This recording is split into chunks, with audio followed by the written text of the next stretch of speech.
बांग्लादेश का अत्याचार तो ये तो हम जानते ही थे। शेख हसीना के हटने के बाद जो अंतरिम सरकार वहाँ की आई है वो कट्टरपंथियों की है, वो घोर हिंदू विरोधी है।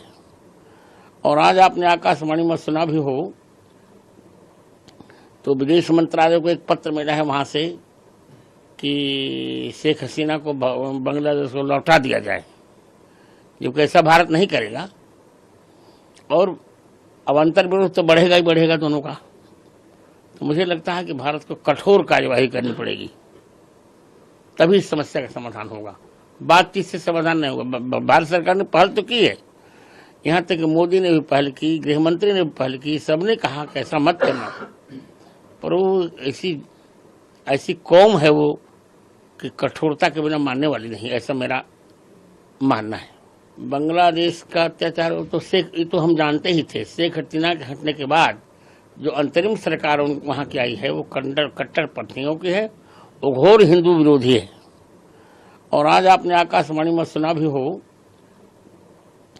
तो विदेश मंत्रालय को एक पत्र मिला है वहाँ से कि शेख हसीना को बांग्लादेश को लौटा दिया जाए, क्योंकि ऐसा भारत नहीं करेगा। और अब अंतर विरोध तो बढ़ेगा ही बढ़ेगा दोनों का। तो मुझे लगता है कि भारत को कठोर कार्यवाही करनी पड़ेगी, तभी इस समस्या का समाधान होगा। बातचीत से समाधान नहीं होगा। भारत सरकार ने पहल तो की है, यहाँ तक कि मोदी ने भी पहल की, गृह मंत्री ने भी पहल की, सबने कहा कि ऐसा मत करना। पर वो ऐसी कौम है वो कि कठोरता के बिना मानने वाली नहीं, ऐसा मेरा मानना है। बांग्लादेश का अत्याचार तो ये तो हम जानते ही थे। शेख हसीना के हटने के बाद जो अंतरिम सरकार वहाँ की आई है वो कट्टरपंथियों की है, वो घोर हिंदू विरोधी है। और आज आपने आकाशवाणी में सुना भी हो तो विदेश मंत्रालय को एक पत्र मिला है वहाँ से कि शेख हसीना को बांग्लादेश को लौटा दिया जाए, क्योंकि ऐसा भारत नहीं करेगा।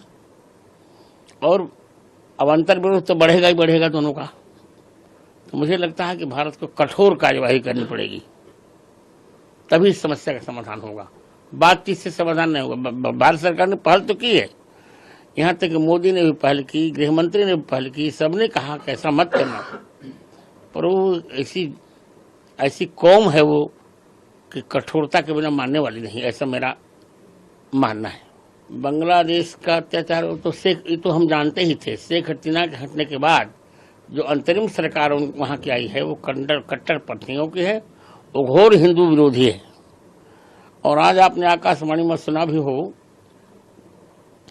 तो विदेश मंत्रालय को एक पत्र मिला है वहाँ से कि शेख हसीना को बांग्लादेश को लौटा दिया जाए, क्योंकि ऐसा भारत नहीं करेगा।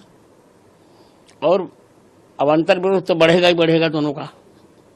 तो मुझे लगता है कि भारत को कठोर कार्यवाही करनी पड़ेगी, तभी इस समस्या का समाधान होगा। बातचीत से समाधान नहीं होगा। भारत सरकार ने पहल तो की है, यहाँ तक कि मोदी ने भी पहल की, गृह मंत्री ने भी पहल की, सबने कहा कि ऐसा मत करना। पर वो ऐसी कौम है वो कि कठोरता के बिना मानने वाली नहीं, ऐसा मेरा मानना है।